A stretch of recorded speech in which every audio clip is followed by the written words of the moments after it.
You ask Tiger to solve. This deals with linear equations with one unknown. The final result is x equals 10. Let's solve it step by step. Simplify the expression. Expand the parentheses. Simplify the arithmetic. Group all constants on the right side of the equation. Add 10 to both sides. Simplify the arithmetic.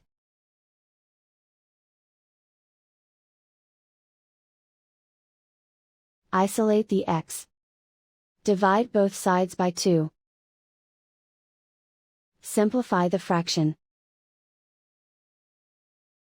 Find the greatest common factor of the numerator and denominator. Factor out and cancel the greatest common factor. And so the final result is x equals 10.